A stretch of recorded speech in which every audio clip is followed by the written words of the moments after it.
Live on WFLA Now. This is Run for Fun with running enthusiast Leigh Spann. All right, welcome back to the Stream Center for a very special episode of A Run for Fun. Today marks the show's 1-year anniversary. We got some balloons here. We created this show exactly a year ago to dispel myths about running and explain how, you know what, it can actually be enjoyable. I'm your host, Leigh Spann. I'm a meteorologist at WFLA here in Tampa, but also an avid runner. And when I started running almost 14 years ago now, I just didn't know what I didn't know. Running kind of seemed like it was supposed to be intuitive, right? You've been doing it your whole life since you were a kid. But there's so much more that can really go into it. It's not always about running to exhaustion because guess what?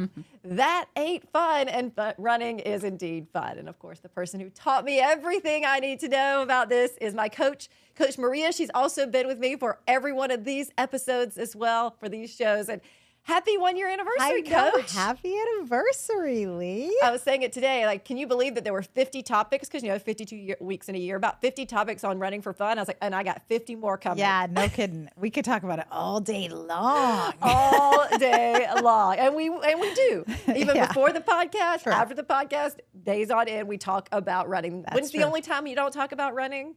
When you're running. When you're running. Then you talk about everything else. So we have topics and topics to talk about. But specifically, we wanted to kind of review some of the ones that people watch the most. So I checked through Facebook. I checked through YouTube, because you can actually go through and search for Run for Fun, and then you can put them in order for most watched. And the most watched episode on YouTube, which if you don't know, we also are put these out on YouTube, is using nutrition to optimize your run. And Maria, you said immediately that's such a hot topic. Yeah, it's not surprising. Like everybody's wanting to know the latest in nutrition because the science is changing so much on it. So that's not surprising. No. And then the next one, also not surprising, is what to know about proper stretching, because what our gym teachers taught us in the 80s, 90s, 70s, whatever, is very different than what you should be doing before and after. Yeah, it's very different. Sorry, Miss Foster, but PE from middle school is not the same. Not the same. And it's so important to warm up your muscles in the proper way so that you don't get hurt. Number 3 was the difference between running outside and on a treadmill. I thought this one was interesting as being one of the top ones because there is a lot of differences. Yeah, for sure. And I remember your coach's drill on this one was horses don't run on treadmills. Yes, that's right. It got me in so much trouble. Like when I first started working for Run Tampa, people got really upset when I said that. They were like, this is not appropriate. You're treadmill shaming. I'm like, no, I'm not. I said I will train on a treadmill when a horse is trained on a treadmill. Yes, and so because one of the examples you gave is that you were running in Boston and it was snowy every day, and your coach told you get out there and run in the snow, and you Boston qualified. Yes, I did. Actually, I requalified on the course that year. So it is true. You have to, if you're going to train for a marathon, the majority of your miles should be outside. There's definitely a reason to use a treadmill. You should listen to that episode if you don't know the reasons. And the 4th most watched one was measuring run in minutes versus miles. And we talked about the reasons to do, whether to say I'm going to run for 30 minutes or I'm going to run for 3 miles, what the difference is for that, and why you would do one over the other, or, and different reasons why you would do. Yeah. So those are this is just 4 out of about 50 episodes. Yeah, because I think we might have skipped 1 or 2. Maybe 1 or 2. Maybe. So about 50 episodes. So we look forward to 50 more. So don't forget our Strava group. If you don't know what Strava is, it's a free app. We always talk about it. And people use it to,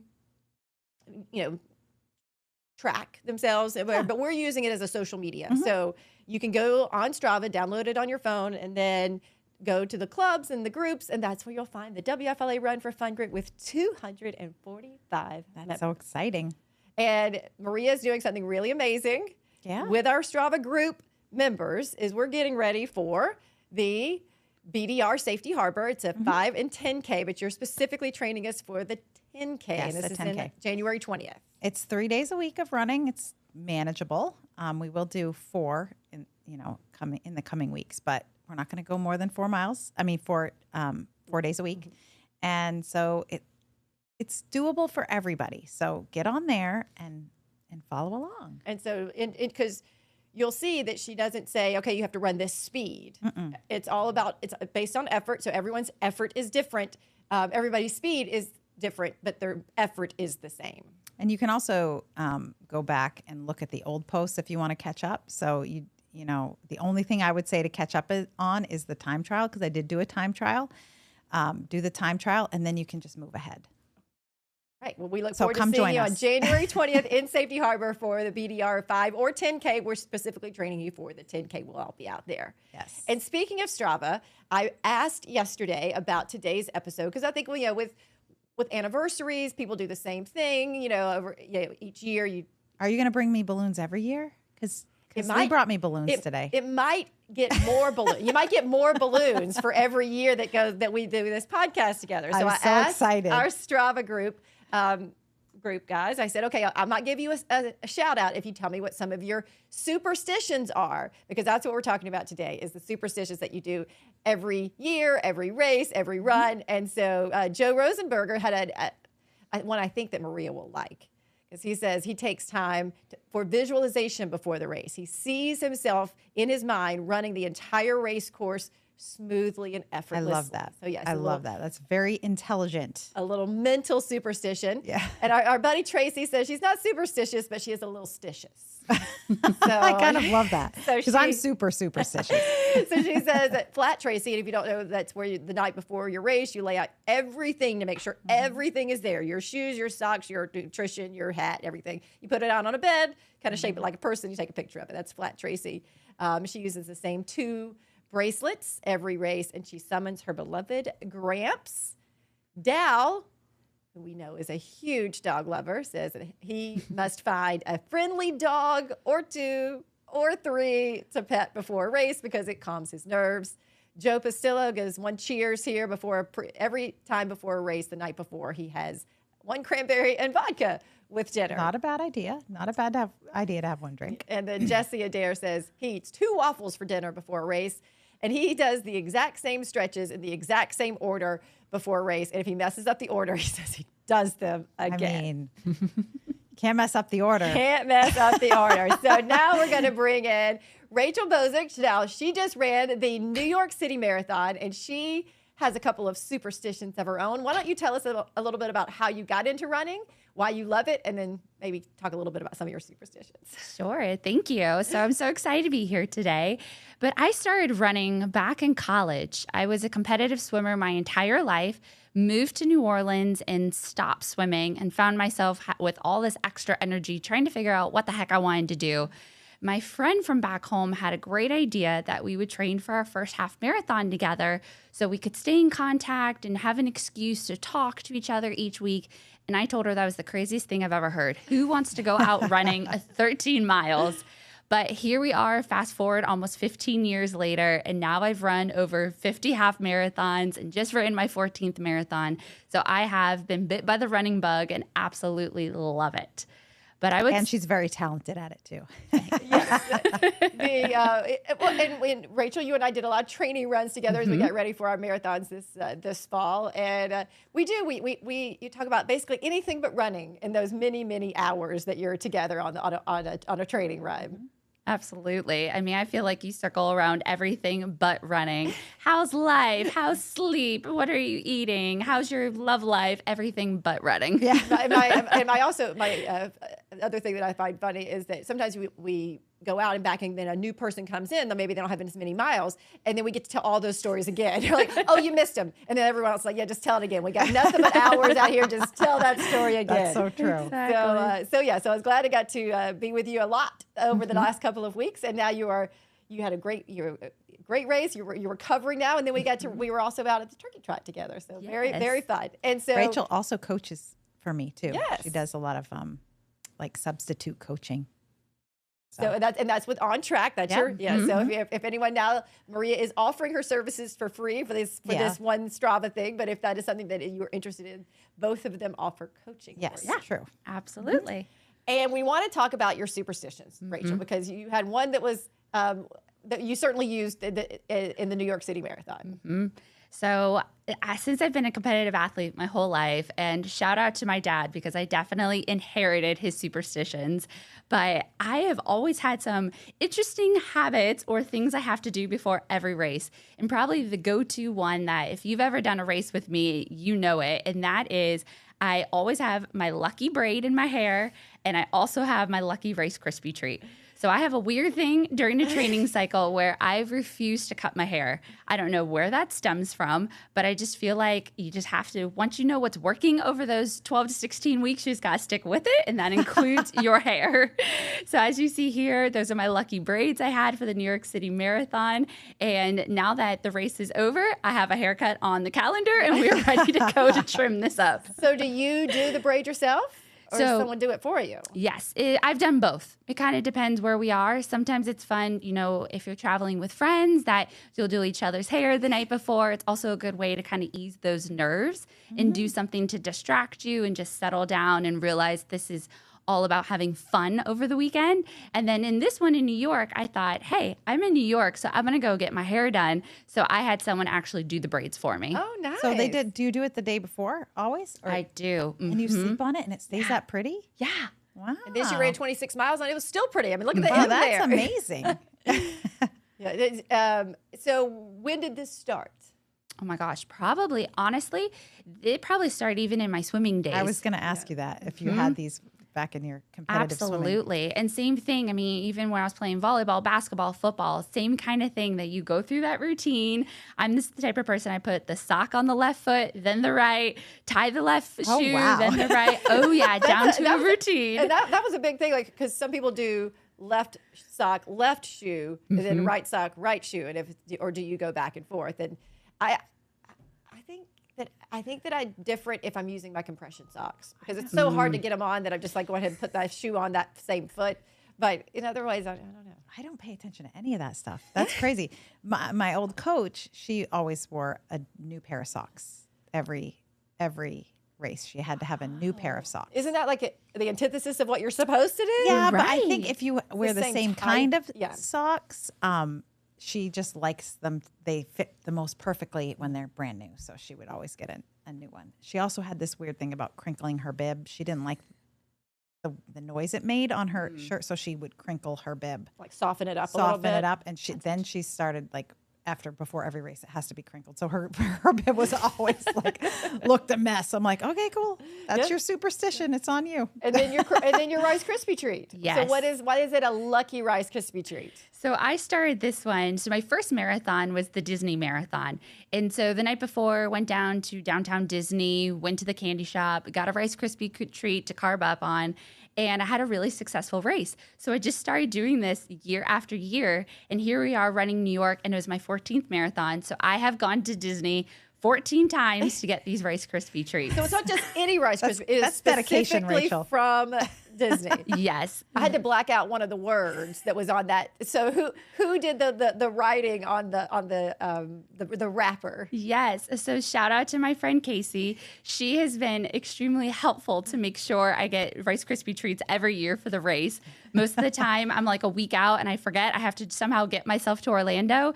And she has been the miracle worker that has somehow magically gotten a Rice Krispie treat in my suitcase for the last probably 5 or 6 races. So it seems Now, like do she's you- the good luck charm. Do you have is. a picture of all of the Rice Krispie treats with the skyline? Because that's kind of cool. I wish, but maybe that's a tradition I need to Yeah, start. that can be the new superstition because then That's- you can put them all on a thing. When you're That done. would be cool. He's so That's cool. an amazing picture. Now I want to bring back in Maria because Maria, you say that you are actually a very superstitious. Oh yeah, it's actually. You're not even just a little stitious. No, like I am a lot of stitious.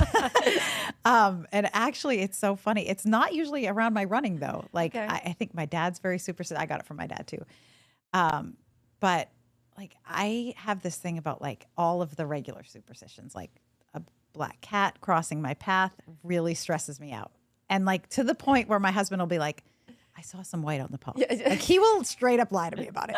But the problem is now I live in Jacksonville and there's black cats everywhere. Do you think they followed you there? I think they might have because I'm like, but here's my thing. I just turned it into a lucky superstition now. I'm Good like, for you. I'm like, it's lucky to have a black cat cross my path because now I have one cross my path every day. So I'm going to make it lucky. So that kind of leads into our next part is are superstitions helpful? Are they, why do we have them? I think they're helpful in a lot of ways. They obviously can be detrimental, and we'll talk about that later. But the helpful part of them is it helps us stay in a routine. It helps us stay positive in a way that is a little bit in our control on a day that might not be in our control. Yeah. So like, I don't really have any maybe I need to start with the superstitions around my running, but I don't usually have them, probably because I'm afraid that they will hurt me. Like if something doesn't go right, I'll be like, oh no, it's going to be a bad day. But I mean, like I just grew up with so much, like my dad, he will never clink an alcoholic glass to a non-alcoholic glass. Like he will have a fit and he just thinks it's bad luck. And so it's so ingrained in me from a kid that I literally am like, no, don't do it. Right. What about purse on the floor? Does that bother you? Because people have told me that's bad luck. Oh yeah. So I just heard that, but I didn't. No, that's not. My purse is always on the floor. My purse is always on the floor. That's all about it. But I am, because there's those certain ones that I'm so adamant about. I'm a little afraid that it will affect my mental game on race day, so I try not to. The only thing that I do on race day is I typically, if I'm racing, I will only run with my Timex watch. You have said that, and that is just so you can run by feel, right? Yeah, I like to run by feel, and I like to not have I like to be able to hit my lap button at the mile marker and know where I am, and I don't like to have too much data to cloud my brain. Now, Rachel, if you had a really bad race, which I hope you never ever do, would that kill the lucky Rice Krispie treat? Would you say, okay, that doesn't, or you're just going to be like, well, the Rice Krispie treat wasn't the problem? That's a great question. And I think I would try to find some other variable to blame and say, no, it wasn't the Rice Krispie treat. It wasn't the braids. It was because this happened. Right. Well, and that's, I think, the most important thing about being superstitious. Like, you can't let it derail you. Like, you can't be like what happened? Like, I do wonder, what happens if you can't get a Rice Krispie treat? What if they go out of business? Or what happens when your dog eats your Rice Krispie treat the night before your race? Oh, did that happen? Oh, it happened before Marine Corps. Packed and ready to go to DC, and my dog ate it. Well, shout out to Casey again. Yeah. So it turns out we went to dinner because Marine Corps is right around my birthday. So we happened to go to dinner the night before I left for the race, and she brought me like a good luck goodie bag, and inside was a Rice Krispie treat. Yeah. So I had an extra one. So yeah, but what would you have done? What have you have done? Honestly, I don't know. Like that's the thing that I worry about. Mm-hmm. Like if something goes wrong and you can't do your superstition, does that increase anxiety? Right. And then if you have too much race anxiety before, then you struggle in a race, because it's been proven that if your anxiety is over the limit, it can be very detrimental to your race. So that's what I would worry about, is that if something didn't go absolutely perfect by a superstition, then we would have trouble. Because you say like that's something, this might manifest itself because it's something you can control. I can always have this, but if you can't have it, where does that put you mentally? Yeah. And so in the last couple of days, I've been trying to think of my runner superstitions, and everyone that I came up with, there was a reason behind it. So I'm going to pose this question: is that a superstition, or is that? But like if I make sure that my hair is a little longer so that the bun in the back doesn't come undone, or if that I always eat the same thing the day before. Yeah, because again, that's more like a routine. It is a routine. So it's a routine. But then I think, okay, what if I got somewhere and I had to cut my hair or whatever it was? Like, where would that put me? Or if I didn't get to have my Subway, which is what I eat, like if there wasn't a Subway, am I gonna? What do you mean Subway? You have Subway before your race? Yes. But I didn't know this. Like a Subway sandwich? A Subway sandwich with baked Lay's and Gatorade, yes. Before your race? In the morning? No, the night before. Oh, okay. I was like really confused for a second. The dinner before. Okay, the dinner before a Subway. Okay, I can understand that, but I was thinking pre-race. No, I'm not mowing down a 6-inch Subway. Like that's a lot of protein before you race. No. And I do limit the protein in it, but it's got a lot of bread. Yeah, that makes sense. So that's a good routine. But is that a superstition is my question. Or is that just like, I know that's what my stomach can handle. I mean, I know Miss Chipotle over there. I could never have. She eats Chipotle before. I eat sushi. Yeah, I eat sushi before my race nights. If sushi one. or pizza. I mean, I've had a really good luck with it. So were those superstitions, or are those things that are tried and true methods that we I don't use? know. I think that's a method Okay. and a routine that you want. But like, what happens if you go to a race that doesn't have Subway? That's why I just said it. Now, what is going to, I mean, I guess you could get a sandwich most places. I guess it's actually a pretty easy if they have one a to Publix, you're okay. do. Yeah. They don't. I don't know what you're going to do. Yeah, I think superstitions and routines, though, are so closely related. Yes. It's just a little something that turns it into a superstition. But I mean, that's how I would feel. I mean, here I was in New York City and made sure that there was a Chipotle. Even though I'm in like the foodie capital of the country here, I made sure I had a Chipotle right down the street. But if I didn't have that, I would feel a little bit off. And then your mind starts going to some negative places. So I think the routines, whether it is a little bit more into that superstition, just really helps you, like we said, how that control and really kind of distract you from maybe the task at hand the next day. Because sometimes thinking about running a marathon the next day can be a little daunting. I tell my runners to, and Tracy reminded me of this last night, that I tell my runners to go over the pad and say hi to me. Oh. I That's a always fun say one. hi when you go past the mat. Say hi, coach. And each one or the beginning Every one? time they cross a mat, I like good one. them to say hi, and it's mostly because We know you're tracking us. yes, so that's my way of being like, don't go out too fast. I can't have a drone, but I'll find you. And then also, I think it's more special when they know you're watching. Like I think people, some people get stressed by it. Some people think, it's nice to have my coach care. And then it keeps you also in the race. Like you're in the race and I just have to make it to the next pad to say hi to coach. And then I need to make it to the next pad to say hi to coach. So I think there's definitely mental elements to it that are really important. One thing it does drive me nuts about superstitions is when people say, that's stupid. Like, don't say that to somebody who has a superstition. no. Like I've had people that are like, well, we don't believe that in our house that you clink alcohol to non-alcohol. I'm like, okay, well, that's fine. Well, you don't have to do it, but this is my good luck. And I believe that kind of manifests itself. Yeah. Like if you believe that to be true, whether you think you're right or you're wrong, you're right. Right? So like, I really do believe in manifesting good. And if that's part of it, like let the person be superstitious, even if you don't believe in it. And I've been trying to think of superstitions now. Things that I do, like wishes, then I will always think of the big goal I have in life, and then that's every time the wish comes around. Like if you, whatever reason that you do a wish, when you go under a yellow light, or if like there's reasons why you would wish. Yeah. It's not that I'm wishing for something.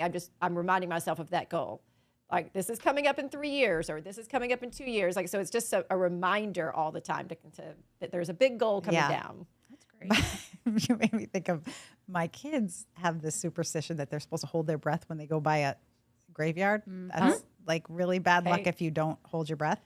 Because no one in there is breathing. Is that? Yeah. So while you shouldn't say it's stupid, it's also not smart to drive through the middle and stop your car. Just to see Has mom ever done that to them? maybe they're like, I'm like, I did that too. So you gave them a little bit of your superstitious nature too. Yes, we are very superstitious in our family, and I do think it's kind of makes life a little bit more fun, right? As long as you keep it fun. As long as you keep it fun, kind of like running for fun, right? Kind of like running for fun. You can't walk under a ladder or break a glass, and then like a lot. There was one time in a restaurant. I have this thing, if you spill salt, that's one. You spill salt, you're supposed to throw it over your left shoulder. Otherwise, you're going to have bad luck. Have you heard that? I have. I saw a guy in a restaurant do it, and I was like, tap, tap, tap. I need you to throw that over your shoulder. And he was like, why? I was like, you just spilled salt. That's bad luck. And he's like, okay, I'll do it. Just threw it over.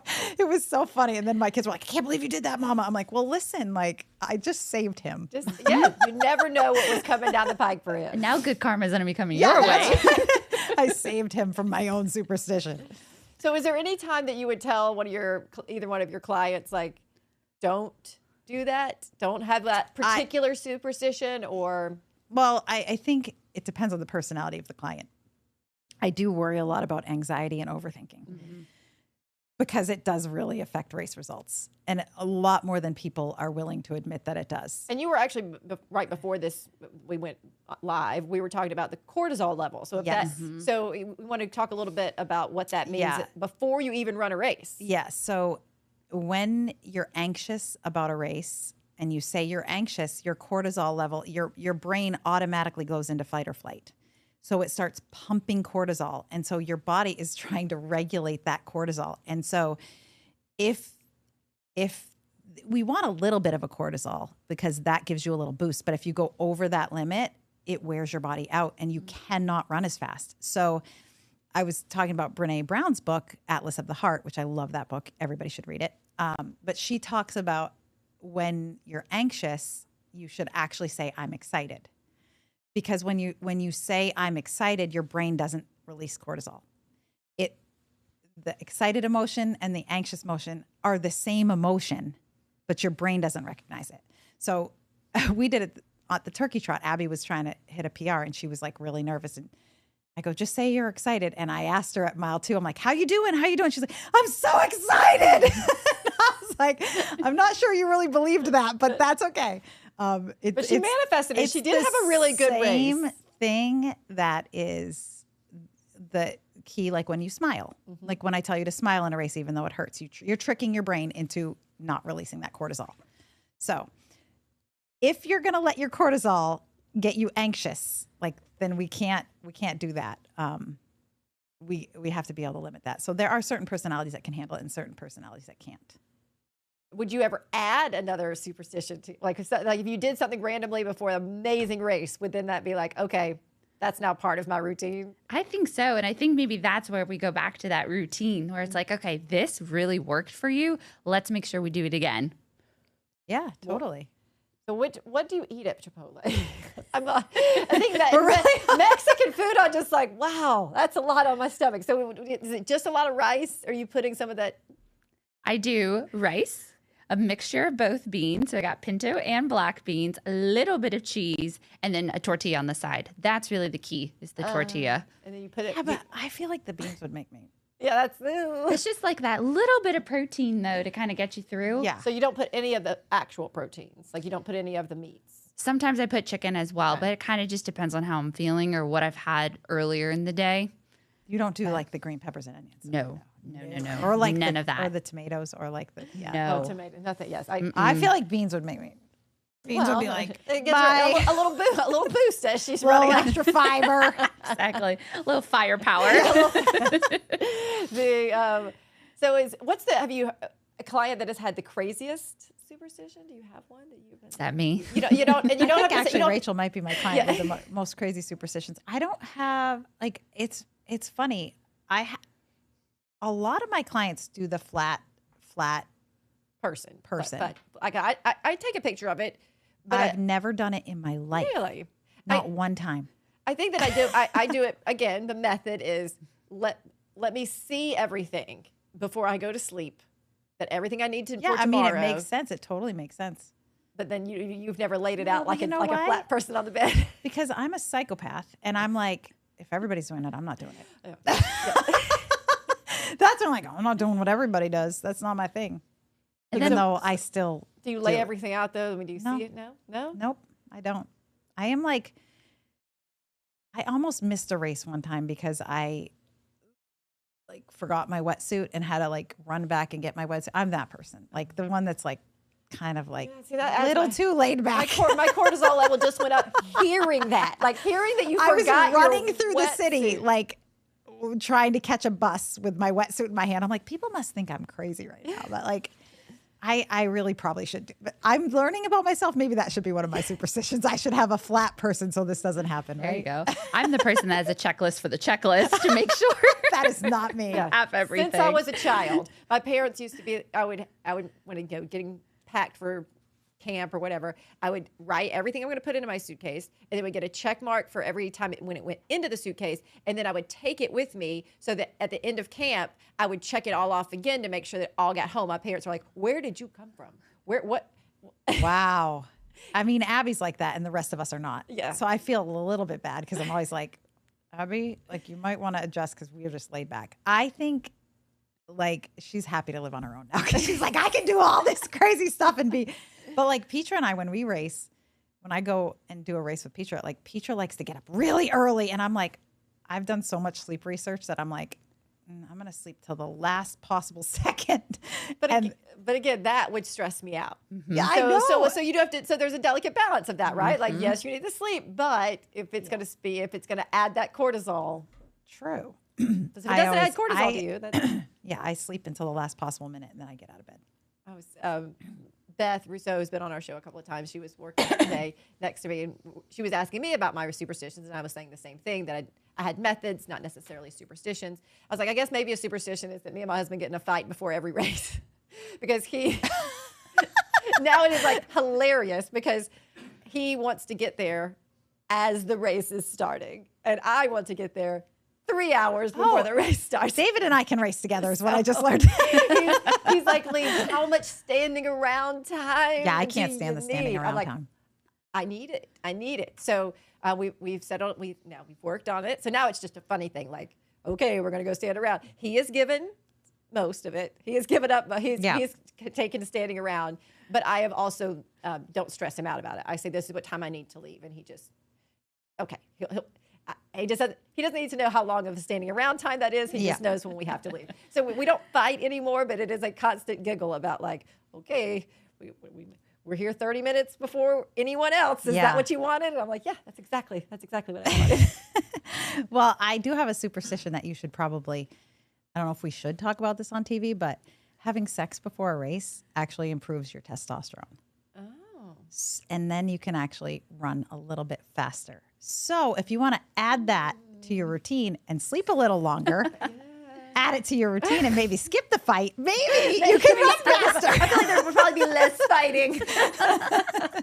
You never know. And now you can, Rachel, you just got engaged. This is great for going forward. You have a new race strategy, a new race method to take notes, Adam. It is true, and it's especially true for women. Yeah. So we need any extra testosterone boost we can get. You have to do it within 2 hours, though. So you got to be like, I'm already at the race 2 hours before the race. So this is why I'm trying to get you to change your superstitions. Like, there a porta potty somewhere? Oh gosh, that I was just going to say, good. Some people go to the bathroom right before they get into the corral. Others have a little fun. Yeah. Well, that's good. I like it. I kind of like it. How much is this going to help me? Yeah. Well, I don't know. It helps, I think, about 2%. Okay. So if I'm like bordering on like a if you're about to, then you find the porta potty before. All right, David, here we go. That's funny. Right, so speaking of that, any other superstitions? Because this kind of leads into your coach's drill for the day. Are there any other things we need to talk about superstitions? You said there's some that the detrimental part is if it stresses you out. If it stresses you out, or if something happens, like if Rachel wasn't able to get her Rice Krispie treat and she felt like she couldn't run a race without the Rice Krispie treat, then that, or like, it's kind of like the compression socks. Like, remember I told you compression socks when you're running, they don't really do anything for you, but if you think they do something for you, they do. Yeah. It's that. Yeah. Like, if they think, just don't let it ruin your mental game. Right. That's what I'm saying. So we should celebrate things, right? Yes. So in today's Coach's Drill, I don't know if you've listened to Coach's Drill, you know that Maria has thoughts on things. So we said that we would give her 1 minute to talk about whatever she wants. And today it's to celebrate all the milestones. Yeah, so I actually think in any race that you have, you should celebrate something from the race. Even if you have a bad race, celebrate something from your race. And the reason being is because we get caught up in this, only if I get a PR, is it special? And if we're going to run for our whole life, we need to have gratitude for what our body's able to do. And just getting out there and racing and pushing yourself is a huge, big deal. And part of that is celebrating. Like if you celebrate the small things, it's going to be more special to you. And you can always find something in every race, even a really crappy race, you can find something to celebrate. And then you can have your Rice Krispie treat. Yeah.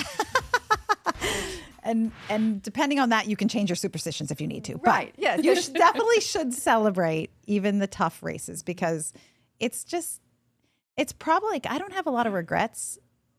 Probably one of my biggest regrets because like when I was running my, before my autoimmunes, when I was running my best, and actually I forgot to even talk about the superstition. This jacket is my Boston jacket from 2011. Move your hair so people can see it. There it is. There it is. If I'm feeling bad about myself or I'm feeling like I'm having a bad day, I wear my jacket because it reminds me of what I did and what I'm proud of. And it changes your mindset for the day, right? So celebrate and I wish that I had said in 2010, 11 and 12, hey, you did a great job, instead of like arguing with myself about how I could have done it better and not appreciating the moment. So That's a good one. now that I can't do the things I used to do, I'm like, gosh, darn it. Why didn't I just say, great job, Maria? But you've learned from that. And now you do Yeah. celebrate when you are out there running and you're with your kids who are running a PR. Yes. And that's why I constantly am on you guys about celebrate, because you don't know when you're not going to be able to do it again. And every single day that we get to run is a special day. Because it's fun. It is fun. It's fun. The best. Again, and if you want to fall in love with running in the way that we all have, then please follow along in this show, because I wish someone had told me 15 years ago ways to make running fun. And so I really appreciate Maria for bringing that into my life. And honestly, like, while PRs are great, I have not had a PR since 2011. And I still love running every day. You can still love running every day. I know you can do it. Well, we'll cross our fingers and dot our whatever the superstitions is, that we will continue to love running even no matter what happens. No matter what. All right. Thank you guys again for the 1 year anniversary. We'll be back next week because we got more things to talk about. Rachel, thank you so much for joining us today. Bye, everybody. Bye.